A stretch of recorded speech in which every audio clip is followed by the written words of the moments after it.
झारखंड विधानसभा को लेकर एनडीए में सीटों का बंटवारा लगभग हो गया है। आजसू 10 सीटों पर चुनाव लड़ेगी, जबकि जेडीयू को 2 सीटें दी गई है। वहीं चिराग पासवान की पार्टी एलजेपीआर को चतरा की 1 सीट दी गई है। बाकी की 68 सीटों पर बीजेपी चुनाव लड़ेगी। एक तरफ एनडीए की ओर से झारखंड की तस्वीर साफ की गई है, तो दूसरी ओर महाविकास अघाड़ी की गाड़ी महाराष्ट्र में फंसती हुई दिख रही है। महाराष्ट्र में महाविकास अघाड़ी में सीटों के बंटवारे का पेच सुलझ नहीं पा रहा। संजय राउत का बयान सामने आया और उन्होंने कहा कि महाराष्ट्र के कांग्रेस के नेता सक्षम नहीं है, क्योंकि वो फैसले नहीं ले पाते, इसलिए राहुल गांधी से बात करने की जरूरत है। आज मैं राहुल गांधी जी से भी बात करूंगा और जो रुका हुआ फैसला है सीट शेयरिंग के बारे में, उसको गति मिलनी चाहिए, उसके बारे में हम उनसे आज बात करेंगे। सुबह बात हो गई है।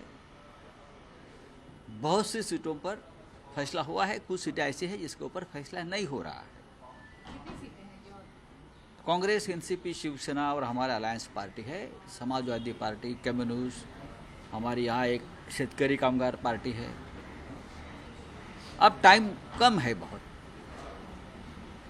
तो महाराष्ट्र के नेता है वो निर्णय लेने में सक्षम नहीं है, ऐसा मुझे लगता है कि बार बार उनको दिल्ली में लिस्ट भेजनी पड़ती है, फिर चर्चा होती है।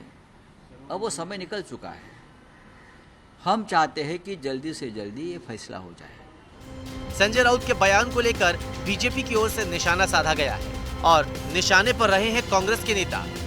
उद्धव जी को जिस प्रकार से महाविकास आघाड़ी के सामने कटोरा लेके घूमना पड़ रहा है, उनकी स्थिति मैंने अभी तक ऐसी देखी नहीं। पवार साहब को, शरद पवार जी को जो गेम करना था वो कर लिया।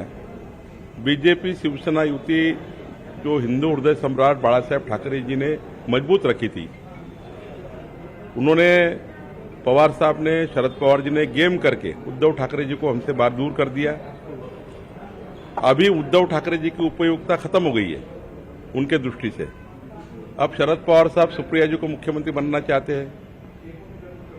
उद्धव जी की हालत, कांग्रेस से घर जाना, राष्ट्रवादी के घर जाना, शरद पवार जी के घर जाना, ये बन चुकी है। मातोश्री का जो इमेज था कि मातोश्री में जाके सब चर्चा करते थे, उद्धव जी की हालत अभी ऐसी स्थिति है कि वो शोले पिक्चर में था जेलर, आधे इधर आधे उधर, मेरे साथ कोई नहीं। दूसरी ओर महाराष्ट्र में सिर्फ महाविकास अघाड़ी ही नहीं बल्कि महायुति में भी बवाल मचा हुआ है। एकनाथ शिंदे की शिवसेना कह रही है कि मुंबई हमारा गढ़ है, हमें मुंबई में ज्यादा सीटें मिलनी चाहिए।